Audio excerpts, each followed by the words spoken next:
नमस्कार, स्वागत है आप सभी का एनकाउंटर में। मैं श्वेता मिश्रा, मेरे साथ मेरे सहयोगी हैं योगेश शर्मा। आज एनकाउंटर में हमारे साथ वो शख्सियत है जिन्होंने छात्र राजनीति से निकलकर विधानसभा तक में अपनी धमक बनाई है।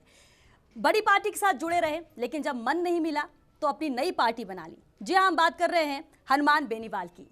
हनुमान जी, छात्र राजनीति से उठकर प्रदेश की राजनीति तक आपने एक अलग पहचान बनाई है, लेकिन क्या आपको लगता है कि जिस दिशा में आप जा रहे हैं वो सही पॉलिटिक्स है? देखिए, मुझे कुछ समय लगेगा, लेकिन ये तय है कि मैं जिद्दी बहुत हूँ। जो जिद करता हूँ वो पूरी करता हूँ।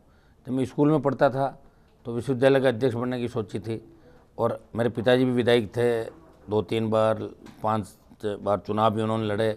मेरा राजनीति के अंदर आने का शुरू से मन था और मैं विश्वविद्यालय का अध्यक्ष भी बना, फिर मैं विधायक बना। और 2003 के अंदर जब मैं बीजेपी पार्टी के अंदर था, वसुंधरा राजे से मेरा इस बात को लेकर झगड़ा हुआ। मैंने कहा मेरी पेरेंटल सीट है, मैं यहीं से चुनाव लड़ूंगा। तब बीजेपी ने कहा कि आप सीट बदल लो अपनी, या कोई और लड़ेगा। तो मैंने कहा मैं मेरी सीट से ही चुनाव लड़ूंगा। इस बात को लेकर झगड़ा हुआ, मैं मेरी सीट से लड़ा। 2000 वोट से मैं 2003 के अंदर हार गया था। उसके बाद 8, 13 और 18 के अंदर लगातार मैं विधायक बना। खींव से नई सीट बनी थी। और बीजेपी में जब 2007 वापस में आ गया, 8 के अंदर बीजेपी से भी चुनाव लड़ा था मैं, लेकिन मेरा फिर वसुंधरा राजे से एमपी चुनाव को लेके कुछ मुद्दों को लेके झगड़ा हो गया। आंतरिक लोकतंत्र की बात मैंने हमेशा उठाई, और मैं मतलब पीछे पीछे चलने वाले लोगों में से नहीं हूँ। मैं जब लोगों को तकलीफ के अंदर देखता हूँ, पीड़ित कोई भी आता तो उसकी मदद करने का मैं प्रयास करता हूँ, और मैं दब के नहीं रह सकता जिस तरह दूसरे नेता रहते हैं। इसलिए मैं अलग मुझे भाजपा से निकाल दिया और उसके बाद अलग दिशा के अंदर मैं चल पड़ा। राजस्थान के अंदर मैंने किरोड़ीलाल जी के साथ भी प्रयास किया था, लेकिन वो भी छोड़ के चले गए। फिर भी हिम्मत नहीं आ रही, नई पार्टी भी बनाई, समय कम मिला था, 57 सीटों पर उम्मीदवार लड़ाए, और मैंने कई जनों को ओबलाइज भी कर दिया जो अच्छे लोग थे। अगर मैं चाहता तो कईयों को हरा जिता सकता था, लेकिन वो फिर पाप मेरे सर पे मढ़ता, क्योंकि फिर बीजेपी की सरकार आती राजस्थान के अंदर, जिसको मैं कतई नहीं चाहता था कि वसुंधरा वापस आए। लेकिन बेनीवाल जी, आप कह रहे हैं कि मैंने कई साथी बनाए, हनुमान बेनीवाल ने साथी बनाए डॉक्टर किरोड़ीलाल मीणा को, घनश्याम तिवारी को। वो साथी साथ क्यों छोड़कर चला गए? कारण आपका दोष रहा कि उनका दोष रहा? देखिए, कारण मेरा तो दोष इसलिए नहीं रहा कि मैं तो उनके पीछे पीछे चल रहा था। उम्र में मेरे से बड़े थे। एक बार हमारी बंद कमरे के अंदर बात भी हुई थी। मैंने कहा कहीं आपके दिमाग में ऐसी बातों का नेतृत्व कौन करेगा, तो अपन बैठ के तय कर लेंगे। पहले अपन राजस्थान के अंदर थर्ड फोर्स की ताकत बने, 60, 70, 80 सीट लाएँ, उसके बाद तय हो जाएगा। लेकिन कोई न कोई कारण रहे होंगे जिनकी वजह से वो चले गए। डॉक्टर साहब ने तो मुझे इतना तक भरोसा दिया था कि वसुंधरा जब तक रहेगी तब तक मैं बीजेपी में कभी नहीं जाऊंगा, और वो वसुंधरा के साथ चले गए। और घनश्याम जी ने भी नई पार्टी बनाई। नई पार्टी बनाने के बाद भी हमारा कम्युनिकेशन गैप रहा, आपस के अंदर बैठ के बात नहीं कर सके। अगर मैं सांगानेर के अंदर बड़ी रैली करता, सभा करता, तो निश्चित रूप से कुछ स्थिति ठीक होती सांगानेर के अंदर। मैं जहाँ तक मानता हूँ जाट वोट उनके साथ जुड़ जाते और दूसरे यूथ वोट भी और ज़्यादा उनको मिलते जाते। बेनीवाल साहब, आप क्यों विवादों की राजनीति करते हैं? मकसद क्या, चमकते रहना है या कोई और वजह? विवादों में अक्सर रहते हैं हनुमान बेनीवाल। विवादों में नहीं रहता, मैं व्यवस्था परिवर्तन करना चाहता हूँ राजस्थान के अंदर। मैं चाहता हूँ कि आम आदमी, गरीब आदमी को उसका हक और अधिकार मिले। आज मैं एमएलए हूँ, मेरा प्रोटोकॉल चीफ सेक्रेटरी से बड़ा है, तो मैं चाहता हूँ कि चीफ सेक्रेटरी के एमएलए को डीजी के वहाँ बाहर बैठना नहीं पड़े। एमएलए अगर जाए तो चीफ सेक्रेटरी, डीजी खड़ा होकर उसका सम्मान करे, उसका रेस्पेक्ट करे। मैं लोकतांत्रिक व्यवस्था के अंदर विश्वास रखता हूँ। हमारा कोई वैसे कोई झगड़ा नहीं है। जैसे अध्यक्ष से भी लगातार विधानसभा में जो झगड़े रहे वो यही थे कि अध्यक्ष बार बार हमें रोकते थे, वो सत्ता पक्ष की कठपुतली बन के काम करते थे, तो हम उनसे विरोध करते थे। तमाम बड़े नेताओं से जो भी झगड़े हुए उनमें कहीं न कहीं उनके या तो अपराधियों से संबंध थे, या कोई भूमाफिया थे, कोई दूसरे कारण थे। इसलिए मैं आम आदमी, गरीब आदमी के लड़ता रहा, और इसमें विवाद अगर हो गए तो उसका मैं कुछ नहीं कर सकता। बेनीवाल जी, आरोप आप पर भी लगे, अपराध से जुड़े आरोप लगे, और भी कई ऐसे गंभीर किस्म के आपराधिक केस भी आप पर लगे, और विपक्ष की पार्टियों ने, आपके विरोधियों ने मुद्दा भी बनाया। तो क्या लगता है अब आरोप धुल गए? देखिए, 2001 के अंदर कांग्रेस पार्टी की जब सरकार थी तो मुझे डबल मर्डर में मेरे पूरे परिवार को गलत फंसाया। फिर 169 की रिहाई मिली, सुप्रीम कोर्ट तक ये भूमाफिया, और उस समय जो मेरे समाज के तमाम नेता थे, 1 दर्जन नेता, जिनके मैं नाम नहीं लेना चाहता क्योंकि आजकल उनकी दुकानें सब बंद हो गई, वो सड़कों पे आ गए।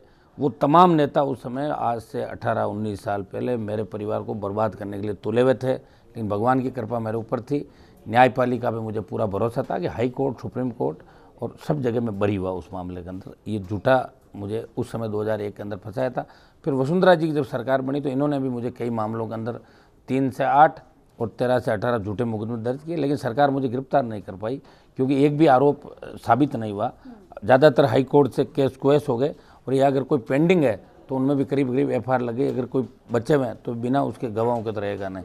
तो ये हमें जानबूझ के हैरेस करने के लिए, दबाने के लिए सरकारों ने झूठे मुकदमे हमारे ऊपर दर्ज। हनुमान जी, RLP का मकसद क्या, कांग्रेस को रोकना था या हमारा भारतीय जनता पार्टी की मदद करना था, क्या था मकसद, हमारा क्या हिडन एजेंडा? देखो, भारतीय जनता पार्टी की मदद करना अगर हमारा मकसद होता तो हम 150 सीटों में लड़ते, आराम से लड़ते। आपको पता किन तकलीफों के दौर से हम गुजरे। आर्थिक तंगी सबसे बड़ी थी, जिससे मेरे 10-12 कैंडिडेट इस वजह से चुनाव हार गए।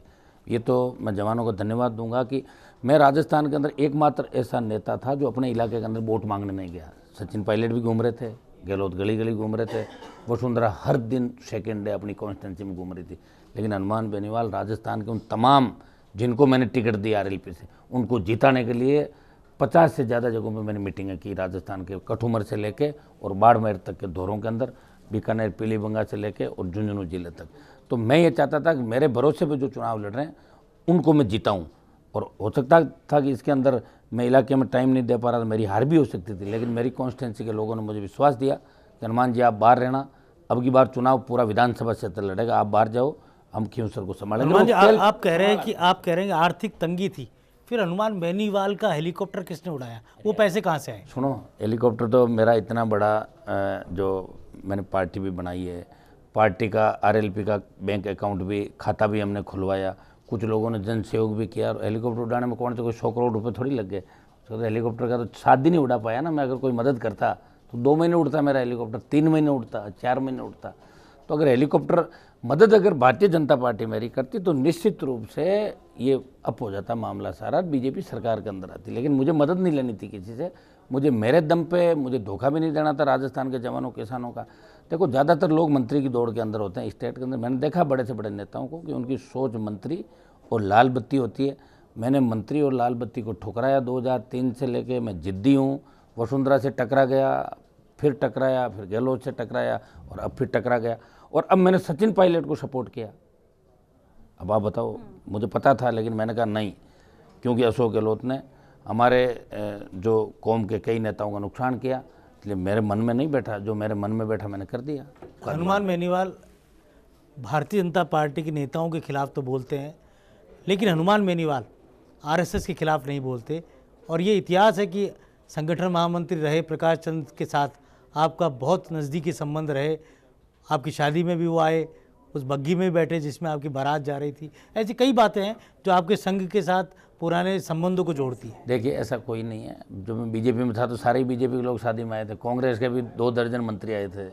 वो एक शादी में आना जाना अलग बात है, लेकिन मेरा अब किसी से कोई संबंध नहीं। जब मैं कोई RSS का कार्यकर्ता थोड़ी, मैंने कभी नेकर नहीं पहने मेरे जीवन के अंदर, कभी कोई संघ के कैंप के अंदर नहीं गया। और कई कांग्रेस के अंदर मैं कई नेता बता दूँ, अभी सरकार में मंत्री बता दूँ जो नेकर पहन के और BJP कार्यालय के अंदर भी जाते थे, प्रकाश चंद के पास भी जाते थे मिनिस्टर बने में। लेकिन हम तो RSS के कार्यकर्ता भी नहीं है। व्यक्तिगत संबंध मेरे कई लोगों से BJP में रहे, कांग्रेस में भी व्यक्तिगत संबंध अभी भी कई लोगों से है। लेकिन मैं उन व्यक्तिगत संबंधों के तौर पर अगर आप ये आंकलन करो कि मैं BJP के लिए काम कर रहा हूँ, वसुंधरा राजे ने ये कहा था कि हनुमान बेनीवाल कांग्रेस की B टीम है, और कांग्रेस ने कहा कि हनुमान बेनीवाल BJP की B टीम है, और मैंने कहा कि दोनों ही C टीम है, मतलब करप्ट है दोनों पार्टियां, कांग्रेस और भारतीय जनता पार्टी। RLP का गठन आपने किया, चुनाव चिन्ह बोतल ही क्यों चुना आपने, इसके पीछे की वजह क्या है? और अभी विधानसभा सत्र चल रहा है, मुख्यमंत्री अशोक गहलोत हनुमान बेनीवाल बोतल वाले, ये भी वो तो बोला। चलो उन्होंने कह दिया, बाकी बहुत 4-5 चिन्ह के पीछे 4-5 चिन्ह थे हमारे सामने, क्योंकि ज़्यादातर चिन्ह तो अलॉट हो गए। ये 4-5 चिन्ह तक, उनमें से आप देख लो कौन सा अच्छा है। तो मुझे बोतल का चिन्ह अच्छा लगा, पानी की बोतल, बच्चे से लेके बच्चा भी बोतल याद करता है। बोतल का शुद्ध, अपन कोई मेहमान भी आता तो शुद्ध पानी कि भाई उसको मिनरल वाटर पिलाओ, स्वच्छ पारदर्शी प्रशासन और बोतल, इस हिसाब से हमने बोतल का चिन्ह, इसके अंदर कोई दूसरा कोई विशेष वो नहीं था बोतल का। बोतल के कारण आपका RLP का चुनाव चिन्ह चर्चित बहुत रहा, तो हो सकता है इसके पीछे ये भी एक लॉजिक रहा हो। दूसरी सबसे बड़ी बात, RLP ने 57 कैंडिडेट उतारे, कई उम्मीदवार आपका सिंबल लेकर भाग गए, उनमें से कुछ जीत भी गए चुनाव। अब क्या कह सकते हैं कि RLP लोकसभा चुनाव में कितनी सीटों पर असर डाल सकती है? क्या असर आपकी जाति विशेष में रहेगा या और अन्य सीटें जहाँ पर दूसरी जातियों के ज़्यादा प्रभुत्व है वहाँ पर भी आरएलपी अपना प्रभाव छोड़ेगी? देखिए, राजस्थान में जो जन आंदोलन खड़ा किया था 52 से लेकर आज तक के इतिहास में जितनी बड़ी रैलियां और जितनी तादाद के अंदर नौजवान और किसान मेरी रैलियों के अंदर आए, 5 बड़ी रैलियां की मैंने, जहाँ 5 से 10 लाख की भीड़ हुई, अपने अपने साधनों से हुई, पूरा राजस्थान हिल गया। पहले रैली 1 लाख 1.25 लाख की होती थी, उसको बड़ी रैली कहा करते थे। वो 5 से 7 से लेकर 10-10 लाख की रैलियाँ बॉर्डर बाड़मेर, बीकानेर, शेखावाटी से लेके, और अकेले व्यक्ति ने नौजवानों के, किसानों के दम पे इतनी बड़ी रैलियाँ की। मैं चाहता था कि जन आंदोलन के माध्यम से राजस्थान में परिवर्तन हो। मैं कोई जाति की लड़ाई नहीं लड़ रहा था, चूँकि हमारी संख्या बड़ी तो हम चाहते थे एक बड़े भाई के रूप में चल के तमाम सारी जातियों को साथ लेके और इन पार्टियों की दादागिरी राजस्थान के अंदर खत्म करें। उससे पहले हम लोगों को राहत दिलाएं। तो संपूर्ण कर्ज माफ़ी हमारा पहला मुद्दा था कि प्रदेश के किसानों का कर्जा माफ़ हो। दूसरी, नौजवानों को रोजगार के साधन मिले, 4 लाख खाली पद भरे जाए, 10,000 रुपये बेरोजगारी भत्ते की हमने बात करी। और हमारी मांग का ही परिणाम है कि कांग्रेस और बीजेपी ने 3500 और 5,000 की बात घोषणा पत्र के अंदर की। कर्ज माफ़ी भी पहली बार जब हमने मांग उठाई तो कर्ज माफ़ी 50,000 और अब कांग्रेस ने 2 लाख की। हमने कहा टोल मुक्त राजस्थान, रोड टैक्स लेते हो तो टोल टैक्स किस बात का। और इसी का परिणाम है कि स्टेट हाईवे टोल फ्री हुए हैं। मुफ्त बिजली की घोषणा वसुंधरा राजे ने जाते जाते कर दी थी। और मैं आपको विश्वास दिलाता हूँ, मजबूत लोकपाल और स्वामीनाथन आयोग की रिपोर्ट, आज मूंगफली की जो खरीद है वो 1.5 से 2 गुना कीमत बढ़ गई। कि ये सब आपके दबाव की वजह से? बिल्कुल दबाव की वजह से हुआ, और हमारे दबाव की वजह से ही बहुत बड़े काम और होंगे। अभी तो आप देखते जाओ, दिल्ली कूच करना पड़ा तो वहां भी करेंगे। ठीक है, विधानसभा चुनाव में थर्ड फ्रंट की आप बात कर रहे थे कि मजबूती से उभरे, क्योंकि प्रदेश में सिर्फ बीजेपी और कांग्रेस है। कोशिश भी आपने की, कैंडिडेट्स भी उतारे, समर्थन भी मिला, भीड़ भी मिली, लेकिन उस तादाद में जीत क्यों नहीं मिल पाई? 3 सीट। समय कम मिला, समय कम। मैंने सबसे बड़ा आर्थिक तंगी मैंने बताया ना, बहुत बड़ी आर्थिक तंगी से जूझना पड़ा। आजकल देखिए, सारी जो मीडिया का जो सपोर्ट है ना मिलना चाहिए, वो भी हमें कम मिला इस चुनाव के अंदर। अगर मीडिया का थोड़ा सा सपोर्ट और मिल जाता तो 5-7 सीट और बढ़ जाती। लेकिन हम तो जो 1 महीने का जो चुनाव था उसमें आरएलपी तो चली गई कहाँ थी पता ही नहीं। सिर्फ कांग्रेस और बीजेपी, कभी तो राहुल गांधी की फोटो थी और मोदी की थी, पायलट, गहलोत और वसुंधरा, इसके अलावा हमने तो देखा ही नहीं। अन्य दल लिखे हुए आते थे। तो देखो जो कमियां रही इनकी वजह से दिल्ली में आप जैसे आप पार्टी दिल्ली में सत्ता में आई तो मीडिया की बहुत बड़ी भूमिका थी। मैं पहले हमेशा मेरी स्पीच के अंदर ये कहता था कि मीडिया की भूमिका के बिना कहीं भी परिवर्तन नहीं हो सकता। मीडिया का साथ हमें ज़रूर मिला, लेकिन जितना मिलना चाहिए उतना साथ नहीं मिला। और लोकसभा चुनाव के अंदर मैं फिर आपको कहता हूँ कि आरएलपी और मजबूती के साथ लोकसभा चुनाव के अंदर उभरेगी। और आने वाला जो राजस्थान में परिवर्तन, मैंने बसपा के साथ भी गठबंधन का प्रयास किया, लेकिन बसपा का रिमोट कंट्रोल अमित शाह और मोदी के हाथ में था, इसलिए मेरे से गठबंधन बीजेपी ने नहीं होने दिया। ये मैंने बीजेपी पर आरोप भी लगाया था। तो चलिए, ब्रेक का वक्त हो गया है, ब्रेक के लिए रुकेंगे हम, लेकिन एनकाउंटर में तीखे सवालों के जवाब देने के लिए हमारे साथ हनुमान बेनीवाल बने रहेंगे। यहाँ रुकेंगे छोटे से ब्रेक के लिए, जल्द हाजिर होते हैं इस ब्रेक के बाद।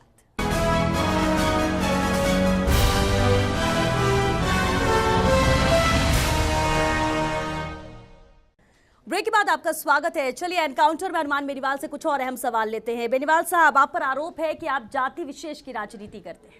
देखिए, मैं जाति विशेष की राजनीति नहीं करता, लेकिन मेरी कौम की संख्या राजस्थान में सबसे ज़्यादा है। मैं चाहता हूं कि मेरी कौम जब तक खुल के राजस्थान में नहीं आएगी तब तक तीसरा मोर्चा ही नहीं बन सकता। क्योंकि यूपी, बिहार, हरियाणा के अंदर भी जाट सबसे बड़ी जाति, तो जाटों के साथ मुसलमान शेड्यूल कास्ट आए। बिहार, यूपी के अंदर यादवों के साथ मुसलमान आए। बसपा बनी तो दलितों के साथ वहाँ का मुसलमान आया। तो हरियाणा में जाट के साथ मेघवाल मुस्लिम या जाट ब्राह्मण या जाट के साथ एक कम्युनिटी बड़ी और जुड़ेगी, तभी जाके थर्ड फ्रंट बनेगा, नहीं तो लोग पार्टियों के अंदर रह जाएंगे। और मुझे इस बात की खुशी है कि 18 से लेकर 45 साल तक का, 50 साल तक का नौजवान इस बात को सोच रहा है। और ये जो कांग्रेस 140 पे जा रही थी, इससे 99-100 पे हम ही लेके आए। अगर जहाँ आरएलपी नहीं खड़ी थी तो निर्दलीय जो जीते, बीएसपी जीती, तो उनको भी आरएलपी ही दिख रही थी वहाँ पे। हनुमान बेनीवाल परिवर्तन की बात कर रहा है और नौजवान कांग्रेस बीजेपी को हराना चाहते थे। फंड की बात आपने कही थी कि फंड नहीं था इतना, वरना आगे और हो सकते थे, प्रयास मिल सकते करते थे। बिल्कुल। भावी चुनाव में कितना आसार आपको लग रहे हैं? फिर ऐसे में फंड तो वहाँ भी जरूरत है। आसार नहीं है तो क्या? भगत सिंह अगर ये सोच लेता कि मैं उसको पता था असेंबली में बम फेंका कि भाई मुझे मरना है, अगर वो सोच लेता मैं क्यों मरूं, तो फिर क्या होता? तो हनुमान बेनीवाल तो भगत सिंह की भूमिका के अंदर लड़ रहा है। रिजल्ट कुछ भी हो, मैं इसकी परवाह नहीं करता, मैं लड़ाई लड़ूंगा, अंतिम दौर तक लड़ाई लड़ूंगा। हनुमान जी, आपके बयान हमेशा तीखे रहते हैं, आप कचोड़ते हैं, सदन के अंदर भी आप इस तरह की बात कर देते हैं कि दूसरे नेता जो आपके विरोधी हैं वो बिल्कुल अंदर से व्यथित हो जाते हैं। और ये कहा जाता क्या है कि आप बिल्कुल छिछालेदार स्थिति पैदा कर देते हैं। और एक नेता है भारतीय जनता पार्टी की जिनसे आपकी अनबन रहती है सदन के अंदर, कल भी हुई, आज भी हुई, उसे लेकर क्या कहेंगे?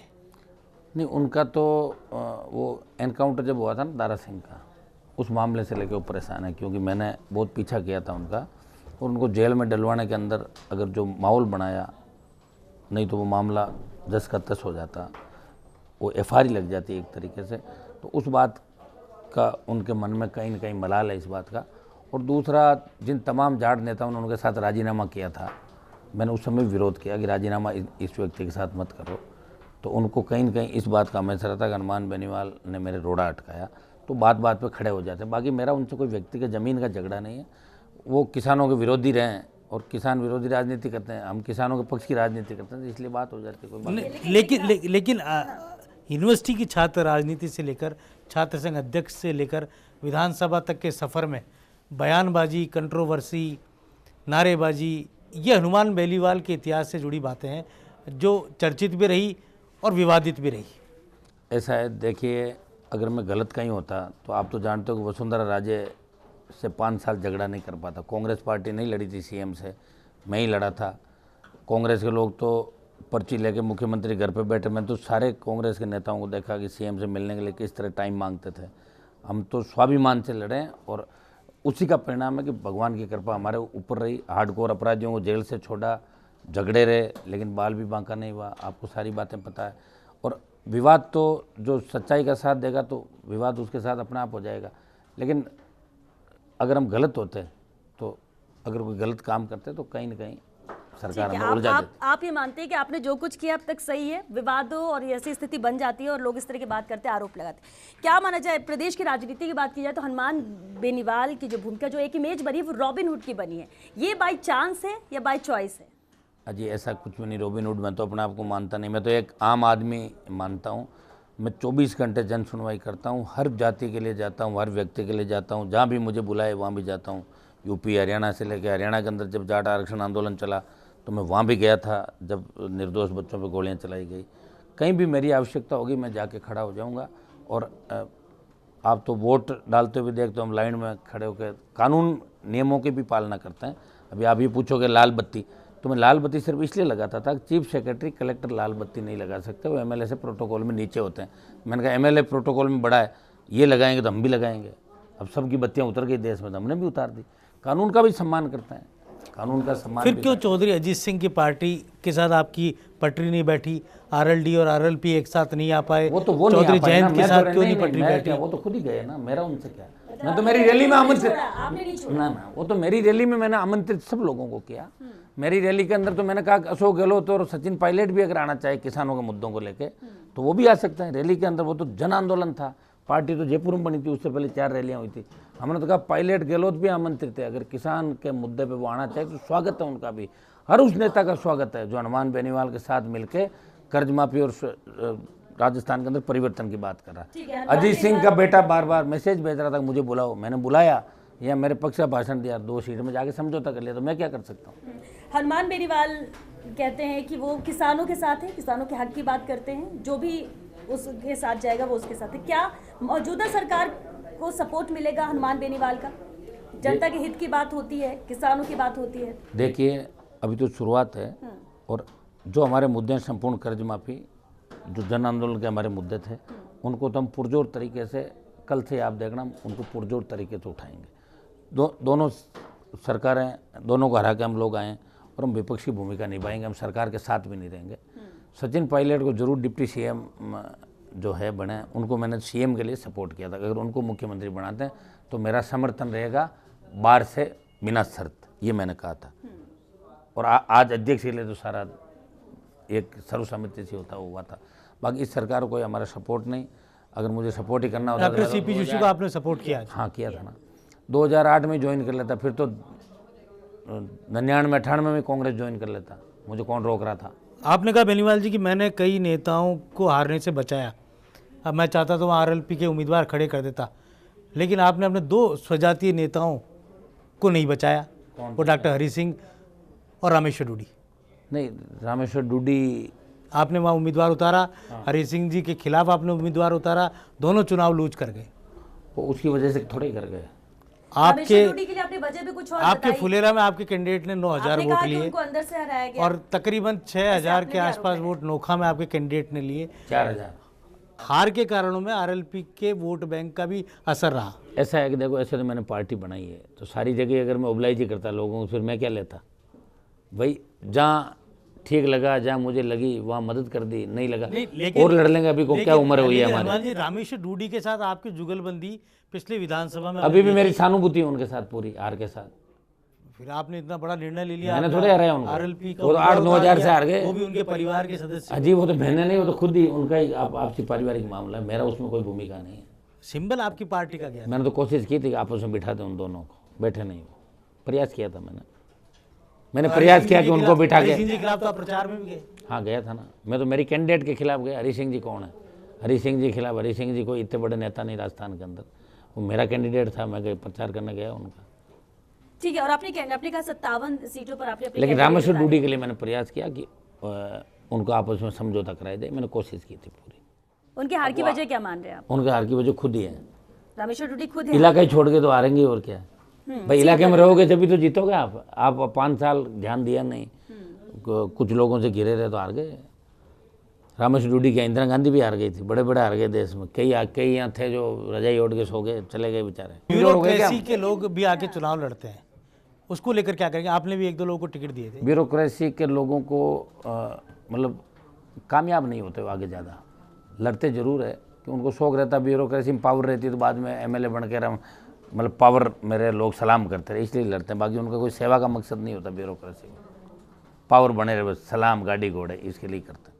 तो आज की पॉलिटिक्स क्या है? आज की राजनीति आप प्रदेश की किस तरह आज की राजनीति से मैं जैसा हनुमान बेनी वाले वैसे ही राजनीति चल सकती मैं तो ये चाहता हूँ, देखो सुनो, मैं बिल्कुल राजनीति में फिट नहीं हूँ। मैं तो आर्मी में होता तो ज़्यादा फिट होता, मैं हकीकत बता रहा हूँ। मैं अकेला लड़ रहा हूँ, मेरे साथ मुझे साथी नहीं मिल रहे हैं। अब मुझे मेरे जैसे नेता नहीं मिल रहे हैं, तलाश कर रहा हूँ मैं कि काश हर जिले में एक आदमी हो जाए ना, तो आम आदमी गरीब आदमी का इस तरह शोषण नहीं हो।